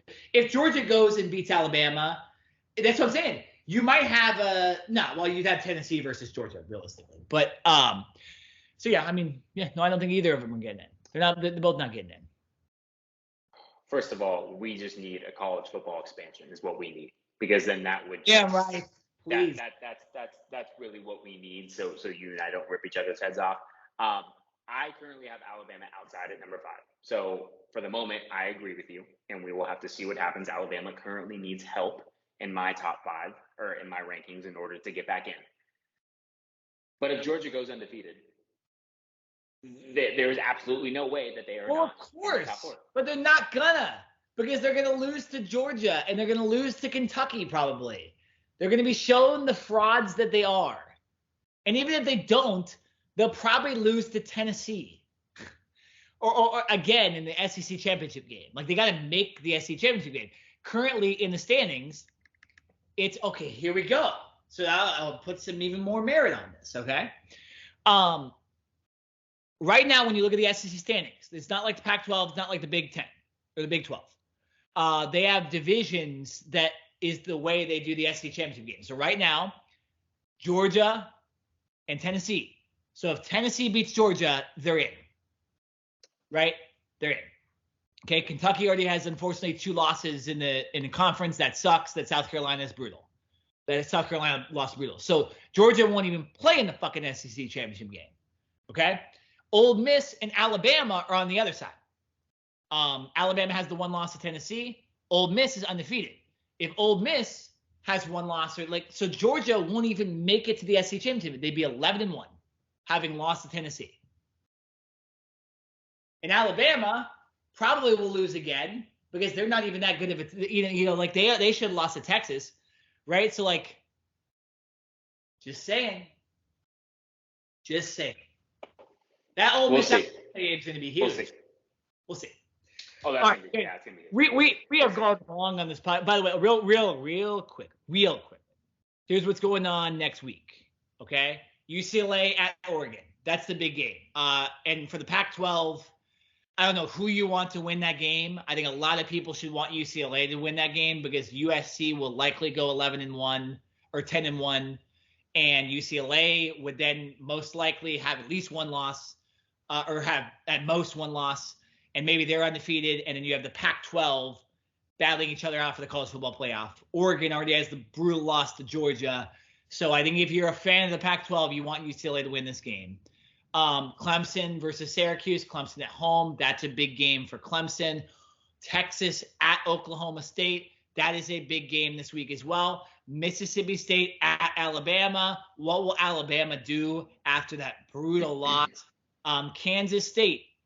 They're number 17 in a lot of people's rankings. I don't even think they're a top 20 team. They have not beaten the type of people that deserve being 5-1 and being up that high. They're at TCU. TCU has another impressive win. That's big. And then you also have LSU or Ole Miss going to LSU. So Oklahoma State, Texas. Yeah, Oklahoma State, Texas. And then Iowa traveling to Ohio State. If Ohio State struggles against Iowa, that it would be not good for them. But again, we're on the path, most likely, and Ohio State plays Michigan 2 weeks from now. We're on the path of Michigan, Ohio State being just incredible game. And essentially, the winner, maybe, or the winner will make the college football playoff, and the loser, would not make it in the championship game. You never know, right? You never know. And if you have undefeated UCLA, or you have 1 loss USC, right, with that Utah odd loss, right, and then you have someone from the SEC, so and then TCU goes undefeated too. It's It's going to be tough. It's going to be good. All right, Jay, real quick. I'm watching most likely the Yankees will win. We don't have a lot of time with this. Padres, Phillies is the NLCS. Real quick, what are your thoughts on that being the NLCS this year? Padres, baby. Let's go. I think we have Darvish going tonight. Is that right? Yeah, absolutely. Against Zach Wheeler. Yeah, we got Darvish going tonight. Here's the thing. This is like David and Goliath, not this matchup with the Phillies, but what the Padres just did in beating the Dodgers. The Padres have always been the little stepbrother, the ugly redheaded stepchild, and they finally slay the giant. It's like the Padres have grown up and they're now bigger and stronger and faster than their brother, right? It's like their brother went to high school and was all state and won all these awards. And now the little brother has come up and overachieved and taken over and beaten all those records, right? So I don't want to say that this was the World Series for the Padres because they obviously had their eyes set on something bigger. But the fact that they were finally to finally get over that hurdle of beating the Dodgers, who had the best record in all of Major League Baseball, one of the highest payrolls, the best team, all this stuff, I think that's only going to give them momentum going into Philly. The only thing that I hope that the Padres don't do is have somewhat of a letdown, right? Because that was such a big series win for them. I hope that they can kind of continue that and use that as momentum and fuel going into Philly. The great thing is the Padres have home field. So 7-game series, they're going to get at least 4 here in San Diego. I will be hopefully out at a bar tonight watching the game. I think this goes 6. And I think the Padres take it. Yeah, I mean, as far as this series goes, I'm really excited, Jared, because you have the 2 hottest teams in baseball right now playing each other. That's Padres and Phillies. And when you look at it, Padres pitching staff, very, very good. Phillies, top 2 guys, very, very good. Bryce Harper's back. Okay, the Padres, Juan Soto is sitting there, simmering. He's won a championship before. Manny Machado's playing like an MVP, right? And both these crowds have been rocking these playoffs.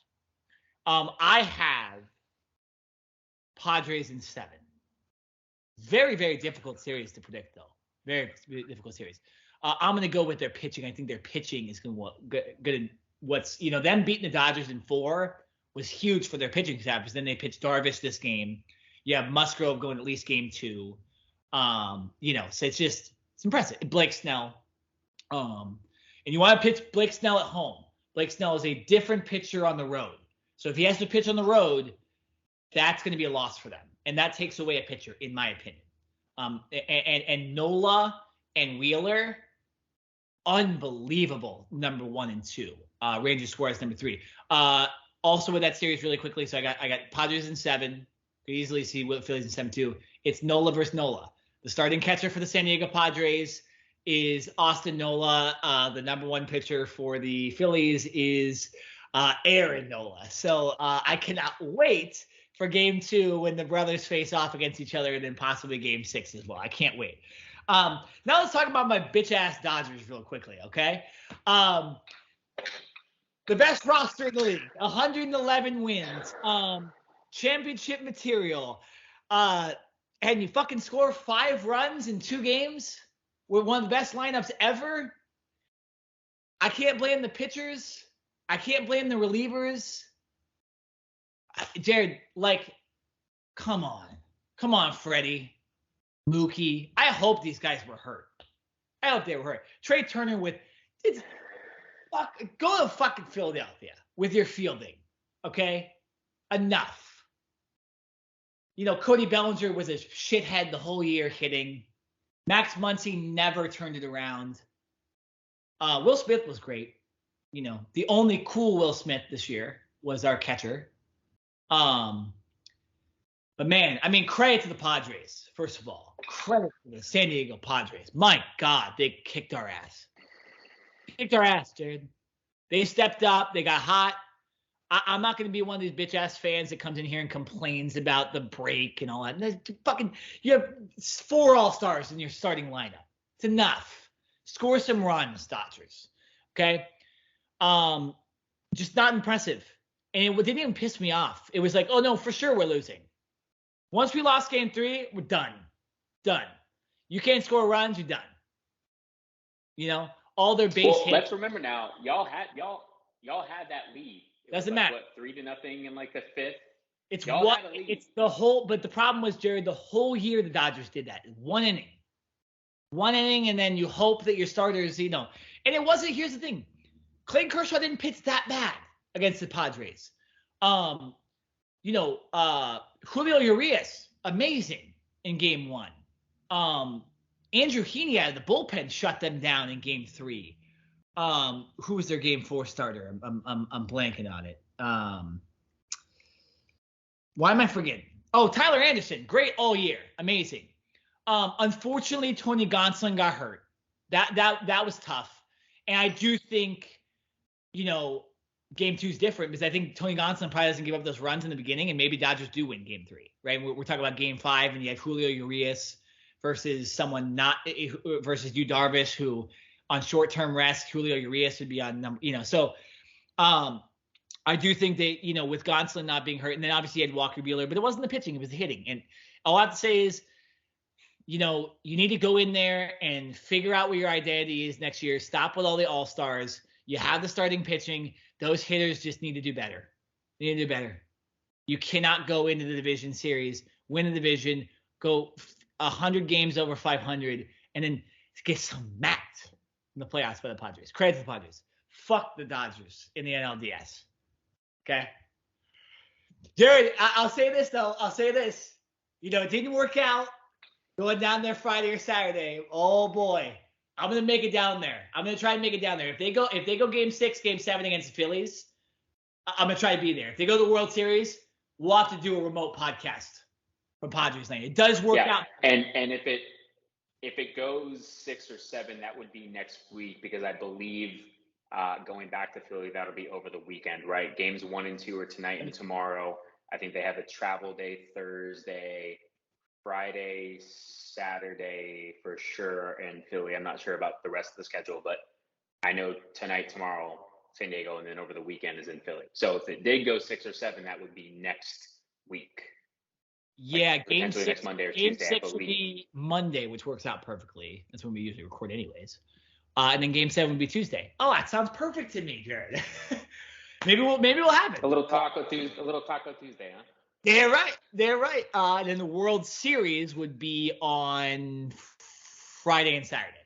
So work out. Those are tough. Those are tough for both of us, especially with college football. But yeah, it's gonna be cool. And then right now the Yankees are up on the Guardians. Jared, really quickly, do you see? Real quick prediction: if it is the Yankees versus the Astros, with the way the pitching's going, no Garrett Cole, no Nestor Cortez tomorrow, how do the Yankees do that? How are they able to beat the Astros? Their hittings, Aaron Judge, Stanton, who hit a home run, either 3-run home run to open this game, and Rizzo, they're gonna have to step up, because like you just said, the Yankees aren't gonna have their stars for the beginning of the series. They'll have them, game 3, 4, 5, whatever. And for Houston, they've had a couple days of rest, kind of just like the Dodgers did, right? So who knows if that'll come back to bite them, but to me, that's not an excuse as well. You're going to take the rest anytime. And especially, this is kind of like the regular season, so it's not like the Yankees aren't used to this, but in a tough, elimination game 5, and then you have to travel overnight and play tomorrow in Houston, that is going to be a little tough. So I think Houston gets out to the early lead, and the Yankees are going to have to hold on until Cole and the rest of that pitching staff gets back in. But if you're asking me right now, I'm picking Houston.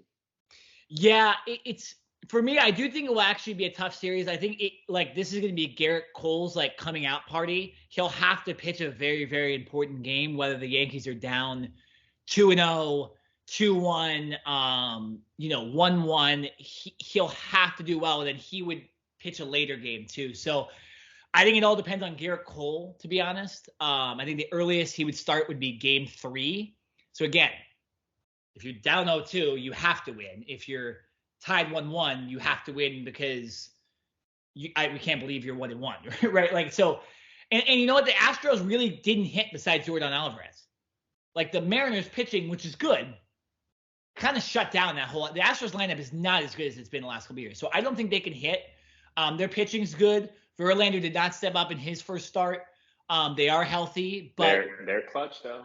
They're clutch. And oh my God, Jordan Alvarez is so fun to watch. He's the new Barry Bonds. He's the new Barry Bonds. And the fucking bitch ass Dodgers traded him for Josh Fields. I got. You know what? I got Yankees in 7. Fuck it. I think they do it. I think they do it. I think it's Yankees Padres, like it was in I believe it was one of the 1990s World Series. It's a rematch. I think the Padres do it. Fuck it. Padres win the World Series this year. If we get Yankees Padres, Alex Silva, the friend of the show on this podcast, who's our Denver Broncos fan, let's root for that. He is the biggest Yankees fan. He's got to get down here then. Well, yeah, maybe we'll have to. Maybe we'll start a GoFundMe for tickets for one of the games. Yeah, we'll have. They'll be expensive. I'll run through my contacts and see if I know anyone down here, but we'll have to make something happen. At I'm gonna very least, y'all are coming down here and we're watching it at a bar. Let's go Padres. So yeah, there you go. Root for the Padres. Well, no matter what, if the Yankees do end up winning this game, which I think they will, because they just it's 2 innings to go, it's 5-1. If the Yankees do end up for the podcast, Jared, I'm rooting for the Padres. Fuck it, Padres and Yankees. Let's go. Goes for the Cover 2 podcast for Alex Silva's health. Because his Broncos are not doing well. There we go. His Broncos not doing. Russell Wilson might be out for a while. We won't talk about that. We'll leave that alone. We'll leave it alone. And then, interesting enough, we're just going to throw this out there. If the Cleveland Guardians somehow come back, starting pitching wise, they are set up better than the Astros. They have better 1-2 than the Astros do, in my opinion. So if they're able to win, they actually have more of an advantage than the Yankees do. But I'll go Yankees. I think Yankees win. Real quick thoughts on the NBA season. Starting tonight, we'll have more of a talk about it next week. Lakers will have played opening night against the Warriors and Clippers, so we'll probably end up talking about next week. But real quick, your thoughts on the NBA season? Who's your early pick for champ? I listen. I know Draymond's throwing punches all over the place, but listen, Jordan Poole just signed an extension, and why am I blanking on his name? Who just signed an extension as well with the Warriors? Andrew Wiggins. I'm blanking right now. Andrew Wiggins. Thank you. Andrew Wiggins. So the Warriors are throwing out money right now. They get Wiseman back as well. The Warriors are my pick to get back to the finals from the West. And for the East, I'm going to have to go Philly. And the reason is, this is Philly's year. All of those years of tanking and trying to get high draft picks and all that stuff, this is Philly's year to do it. It is NBA Finals or bust. You have Doc Rivers. You have all the pieces in place, right? There is absolutely 100% zero excuse. Milwaukee's going to be tough. There are a couple of other teams that are tough. But I'm saying Golden State and Philly, no excuses for Philly. I actually, I'll throw this out there. Yeah, Philly, you have to win. If Philly doesn't win, you gotta do something, because Philly's my favorite. If Philly doesn't win, then Doc Rivers is gone, and they're. Philly's my favorite. I think Boston, with their dumbass coach, there's no chance this year. You know what's going to be interesting though is the West, Jared. You have let me just pull this up real quick. The West, you have Golden State, who we know will be good. The Clippers finally have Kawhi and Paul George. If they can stay healthy, that's a really good team. The Suns, no reason why they can't come back. The Minnesota Timberwolves with a really crazy roster this year. Get back to what I was looking at real quick. And then, the West, of course, the Mavericks, Luka Doncic. Memphis. Memphis, of course. And then when you look at the East, Milwaukee. And then go ahead.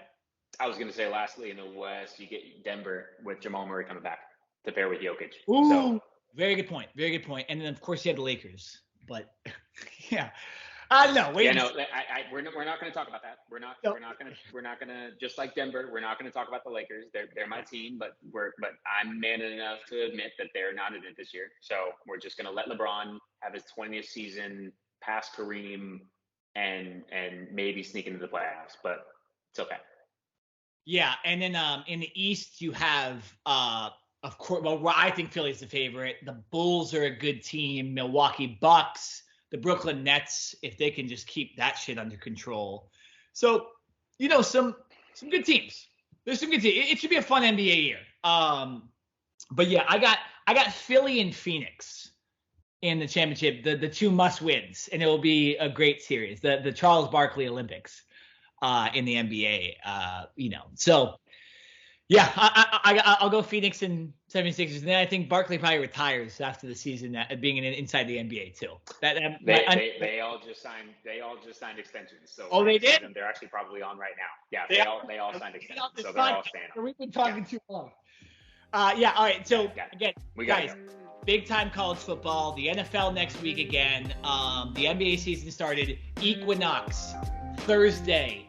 NFL, NBA, NHL. MLB Playoffs, college football equinox on Saturday. Big time stuff going on. And I can't wait to watch it all. And Jared, we need to get to watching it all because we got a big night tonight. My Kings are even on national TV tonight. I got to watch the hockey too. I'm heading to a party about an hour right after I edit this thing. So for Nick Nenad, we are done with the Cover 2 podcast. I'm Jared Smith. Sorry, I lost a little bit. Wait, guys, we'll see you hopefully in San Diego next week. Let's go Padres.